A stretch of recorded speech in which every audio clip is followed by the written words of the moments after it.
जी अभी हमारे साथ है, मैं उनसे भी बात कर लेता हूँ। सोनिया जी, अब जो है सीएम ऑफिस तक मामला पहुंच गया है, क्या उम्मीद आपकी एक कदम और बढ़ती हुई नजर आ रही है? हाँ हाँ जरूर, उम्मीद तो बहुत है। योगी आदित्यनाथ जी जरूर मेरे को न्याय दिला देगी, क्योंकि हम दोनों का एक बेटा है। मैं तो आया मेरा हक के लिए, एक बच्चा का उसको पापा दिलाने के लिए। वो उम्मीद के जो आंसू दिखाई दे रहे हैं। उम्मीद तो है, क्यों नहीं होगी। मैं एक माँ हूँ, मैं क्यों लड़ रही हूँ। मैं तो एक बच्चा के लिए लड़ रही हूँ ना। मैं एक बच्चा का अधिकार मांग रही हूँ। कौन सा मैं कुछ और मांग रही हूँ, मैं तो अधिकार मांग रही हूँ ना। मुझे अधिकार चाहिए, मुझे कुछ नहीं चाहिए, बच्चा का अधिकार चाहिए बस। लेकिन दूसरी तरफ सवाल ये भी उठ रहा है कि सौरभकांत तिवारी जी आप पर आरोप लगा रहे हैं, जैसे कि आप कह रही हैं कि वो जो है मुझे अपनाने से मना कर रहे हैं, लेकिन आप पर आरोप लगा रहे हैं कि हनी ट्रैप किया गया, जाल में फंसाया गया, इनके घर वालों की तरफ से दबाव बनाया गया, कबूलनामा जबरदस्ती किया गया, पैसे ट्रांसफर करवाए गए। इन सब बातों पर क्या कहें? देखिए सारे कुछ को तो कह रहे हैं कि आपने रचना का परिवार तबाह किया है, भूचाल पैदा किया है। आप उन रचना ने नहीं किया, रचना को आप टारगेट कर रही हैं। रचना पढ़ी लिखी है, जैसे आप कहती हैं कि मैं पढ़ी लिखी हूँ, ज्यादा। मैं अब एक चीज क्लियर करूँ, उनसे ज्यादा पढ़ी लिखी मैं हूँ, आप जाके पता लगाइए। शिक्षिका हैं वो, टीचर। हाँ तो टीचर है तो क्या हुआ है। आप अच्छा नहीं कर रही है। चाह रही हैं कि दोनों एक ही छत के नीचे रहें, एक ही घर के नीचे तीनों बच्चे रहें। कोई दिक्कत नहीं है। देखिए मुझे कोई, मैं 8 महीने से बिना पति के अकेला रहा हूँ। हाँ मैं चाहती हूँ मेरे बच्चे को उसका पापा मिले। अरे मैं रह लूंगी, एडजस्ट कर लूंगी, उसमें कोई दिक्कत नहीं है। क्या दिक्कत है, 2 बहनें एक साथ नहीं रह सकती। जब मैंने उनको दीदी बोला, जब उन्होंने छोटी बहन में मान के 4 बार बांग्लादेश में रह के आया, तो आप क्यों दिक्कत है, बोलिए ना। सोनिया जी भी हमारे साथ है, मैं उनसे भी बात कर लेता हूँ। सोनिया जी, अब जो है सीएम ऑफिस तक मामला पहुंच गया है, क्या उम्मीद आपकी एक कदम और बढ़ती हुई नजर आ रही है? हाँ हाँ जरूर, उम्मीद तो बहुत है। योगी आदित्यनाथ जी जरूर मेरे को न्याय दिला देगी, क्योंकि हम दोनों का एक बेटा है। मैं तो आया मेरा हक के लिए, एक बच्चा का उसको पापा दिलाने के लिए। मैं सही हूँ तो जरूर मेरे को न्याय मिलेगी।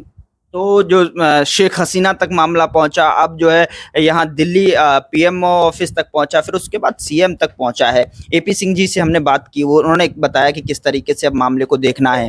तो आपको क्या लग रहा है, इस बार जो है सेटलमेंट हो सकता है क्या, राजीनामा हो सकता है, या फिर अब जो है ऑफिसों में जाकर जो है अदालतों में जो है सुनवाई हो? देखिए अदालत से बेटर है तो ऐसा वो मान ले, आके लेके जाए। मेरा लॉयर है, डॉक्टर एपी सिंह सार है, मेरे साथ रहेगी तो सार तो देखेगी सब कुछ। और वो आके ऐसे ऐसे सीएम सब के यहाँ से ऑफिस से वो ऐसे आके लेके जाए तो बहुत अच्छी बात है ना। सार भी तो वही चाहती है जो लेके जाए, अधिकार दे, बच्चा का अधिकार दे, मेरा अधिकार दे। कोर्ट तक जाने से बेटर है ना, तो जल्दी से वो मान ले। और मेरे को पूरा उम्मीद है, भारत सरकार के ऊपर बहुत उम्मीद है, और भारत का जो 140 करोड़ लोग मेरे साथ है, तो मेरे को तो बहुत खूब नसीब है। मेरा बच्चा का भी खूब नसीब है, जो भारत का सारे लोग हम लोगों का साथ दे रही है। तो मेरा पति को जल्दी से मानना चाहिए, और भारत सरकार जरूर मेरे को न्याय दिलाएगी। लेकिन दूसरी तरफ सवाल ये भी उठ रहा है कि सौरभकांत तिवारी जी आप पर आरोप लगा रहे हैं, जैसे कि आप कह रही हैं कि वो जो है मुझे अपनाने से मना कर रहे हैं, लेकिन आप पर आरोप लगा रहे हैं कि हनी ट्रैप किया गया, जाल में फंसाया गया, इनके घर वालों की तरफ से दबाव बनाया गया, कबूलनामा जबरदस्ती किया गया, पैसे ट्रांसफर करवाए गए। इन सब बातों पर क्या कहें? देखिए सारे कुछ को उसको प्रूफ देना चाहिए। उन्होंने जो बोल रही है, झूठ बोल रही है, तो उसको प्रूफ देना चाहिए ना।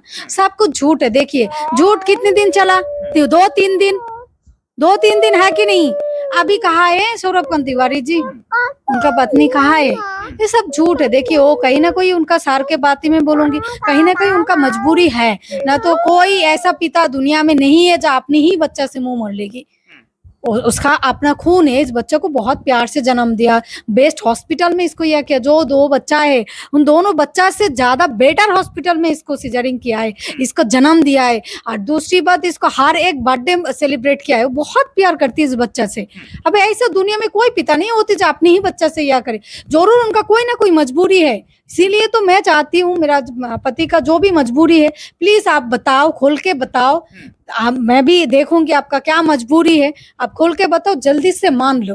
क्या लग रहा है आपको, जब तमाम जगह उनको बुलाया गया, वहां नहीं पहुंचे, चाहे वो नोएडा की कमिश्नर ऑफिस हो, चाहे वो जो है आप सीएम ऑफिस, क्या वहां तक पहुंचेंगे तिवारी? हाँ जरूर, क्यों नहीं जाएगी।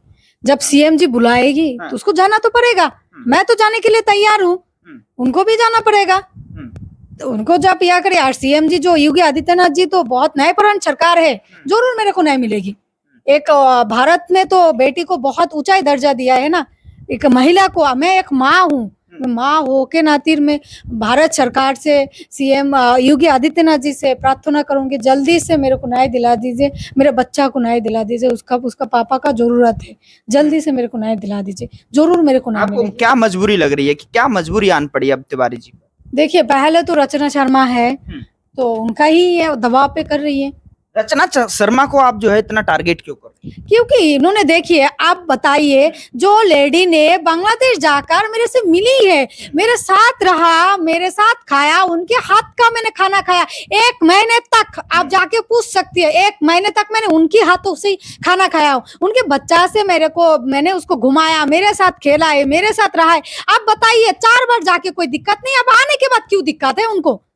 आने के बाद तब शर्म नहीं आया मेरे साथ रहा, तब उनको ये नहीं लगा मैं मेरा पति का दूसरी बीवी के साथ रह रही हूँ, छोटी बहन मान के तब रह सकते हैं, आप क्या दिक्कत है बताइए? अब मैं जब इंडिया आ चुकी हूँ, अरे ये बच्चा तो इंडियन ही है ना, इसका पापा इंडियन है, मतलब ये तो इंडिया का ही खून है ना, तो उसका देश है, मेरा बेटा का देश है, मेरा देश तो बांग्लादेश है, ये तो मेरा ससुराल है, इसको तो देश है ना। तो आप मानने में ये इतना क्यों दिक्कत है? उन दोनों को ही मैं बोल रही हूँ, इतना क्यों दिक्कत है? जब 2 साल में आपको दिक्कत नहीं हुई है, तब आप क्यों दिक्कत है? क्या मजबूरी है? क्या आप किस लिए ये सब कर रही हो? बताओ मेरे को, मेरे सामने आके बताओ। जहां मेरे के ही है, मैं इसलिए कर रही हूँ, बताओ मेरे को। जब 4 बार गया हो, 4 बार जाके रह के आया हो, 4 बार खाना खा के आया हो, 4 बार मिलजुल के इस बच्चा का जो कपड़ा है ना इंडिया से लेके गया, अटैची भर के दीदी ने दिया है। अब बताइए, उन्होंने खुद हाथ से पैकिंग किया। आप जाके पूछ सकते हैं, मेरा बात झूठ होगी ना तो मैं, आप लोग विचार करना, पूरा हिंदुस्तान का लोग मेरे को विचार करेंगे। आप जाके पूछिए उनको, रचना शर्मा जी को, अरे आपने ही तो इस बच्चा का कपड़ा आपने पैकिंग करके दिया जब वो 1 महीने का है। तो आप सब कुछ करने के बाद, आप जब असम में आ चुकी है, जब इंडिया आ चुकी है, उसके देश में आ चुकी है, उसके घर जाना चाहती है, उसके पापा के साथ रहना चाहती है, आप क्या दिक्कत है? एक बच्चा के साथ आपका इतना क्यों दिक्कत है? एक बच्चा से उसका बाप को क्यों छीन रही है? मैं तो नहीं छीन रही हूँ ना, मैं तो चाहती हूँ 2 बच्चा को भी उसका पापा का प्यार मिले, इसको भी प्यार मिले, सब मिलजुल के रहूं, क्या दिक्कत है? जब 4 बार रह सकती है, आप क्या दिक्कत है? लोग कह रहे हैं कि आपने रचना का परिवार तबाह किया है, भूचाल पैदा किया है, आप उन रचना ने नहीं किया। रचना को आप टारगेट कर रही हैं, रचना पढ़ी लिखी है, जैसे आप कहती हैं कि मैं पढ़ी लिखी हूँ, एजुकेटेड। मैं अब एक चीज क्लियर करूं, उनसे ज्यादा पढ़ी लिखी मैं हूँ, आप जाके पता लगाइए। शिक्षिका है वो, टीचर। हाँ तो टीचर है तो क्या हुआ है? आप जाके पूछ। लोग ऐसा कह रहे हैं, मैं अपनी तरफ से नहीं कह रहा हूँ, लोग ऐसा कह रहे हैं कि टारगेट रचना को नहीं करना चाहिए। देखिए, ना रचना शर्मा दी को मैं दोष दे रही हूँ, ना मैं बोल रही हूँ जे मेरा दोष है, मेरा, हम दोनों ही लेडी हूँ, मेरे दोनों को कोई दोष नहीं है, बट आप जो कर रही है इसमें उनका दोष है, उनको स्वीकार करना चाहिए, क्योंकि उन्होंने 2 साल से जानती है, बच्चा का नाम भी रखा है, जाके भी देखा है, मिली है, रहा, खाया पिया, सब कुछ किया। आप क्यों दिक्कत है? मेरे को तो वही कहना है, जब आप 4 बार रह सकती हो बांग्लादेश जाके, दूर देश में जाके, अब अपने ही देश में रहने के लिए क्या दिक्कत है? क्या प्रॉब्लम क्या है बताइए? एक बच्चा से उसका पापा का प्यार क्यों आप छीन रही है? मैं तो नहीं छीन रही हूँ, मैं तो नहीं बोल रही हूँ जो मैं पति को छीन लूंगी, मैं पति को अलग कर लूंगी, मैं पति को मेरे पास ही रख लूंगी, नहीं, मैं चाहती हूँ तीनों बच्चों को उसका पापा मिले। तो आप क्या दिक्कत है? जल्दी से स्वीकार करो, आप जो आप कर रही है गलत कर रही है दीदी, आप अच्छा नहीं कर रही है। चाह रही हैं कि दोनों एक ही छत के नीचे रहें, एक ही घर के नीचे तीनों बच्चे रहें, कोई दिक्कत नहीं है। देखिए मुझे कोई, मैं 8 महीने से बिना पति के अकेला रहा हूँ, हाँ मैं चाहती हूँ मेरे बच्चे को उसका पापा मिले, अरे मैं रह लूंगी, एडजस्ट कर लूंगी, उसमें कोई दिक्कत नहीं है। क्या दिक्कत है? 2 बहनें एक साथ नहीं रह सकती। जब मैंने उनको दीदी बोला, जब उन्होंने छोटी बहन मान के 4 बार बांग्लादेश में रह के आया, तो आप क्यों दिक्कत है? बोलिए ना, आप क्यों दिक्कत है? मैं 140 करोड़ लोगों को बोल रही हूँ, आप लोग ही उनको पूछिए ना, आप लोग ही या करिए ना, जांच करिए ना, आप क्यों दिक्कत है? रचना शर्मा का क्यों दिक्कत है? इस बच्चा से उसको पापा को क्यों छीन रही है? उसको तो स्वीकार करना चाहिए। जब मैं आ गया हूँ इस देश में।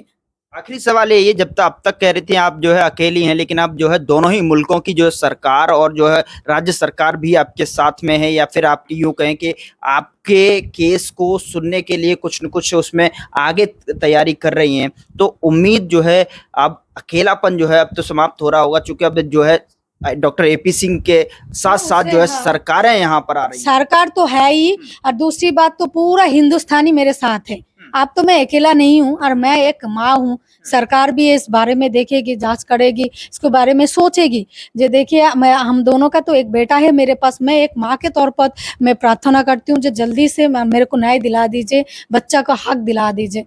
आपके आंखों में वो उम्मीद के जो आंसू दिखाई दे हाँ, रहे हैं। उम्मीद तो है, क्यों नहीं होगी। मैं एक माँ हूँ, मैं क्यों लड़ रही हूँ? मैं तो एक बच्चा के लिए लड़ रही हूँ ना। मैं एक बच्चा का अधिकार मांग रही हूँ। कौन सा मैं कुछ और मांग रही हूँ? मैं तो अधिकार मांग रही हूँ ना। मुझे अधिकार चाहिए, मुझे कुछ नहीं चाहिए, बच्चा का अधिकार चाहिए बस। बच्चे का अधिकार चाहिए। तो ये सोनिया अख्तर जी जो कि आंखों से जो उम्मीद के आंसू हैं, यूँ कहें कि जो बच्चे की उम्मीद है, बच्चे के लिए गुहार के आंसू हैं, इंसाफ के आंसू हैं, वो दिखाई दे रहे हैं कि आखिरकार तिवारी जी आएँ और इन्हें अपनाएं, या फिर तिवारी जी इस पूरे मामले को जल्दी से सॉर्ट आउट करें। उसमें जो है आपने दोनों ही पक्षों की बात यहाँ पर सुनी है कि किस तरीके से वरिष्ठ advocate doctor AP Singh ji यहाँ पर दलील पेश कर रहे हैं। फिलहाल इस रिपोर्ट में इतना ही। नमस्कार।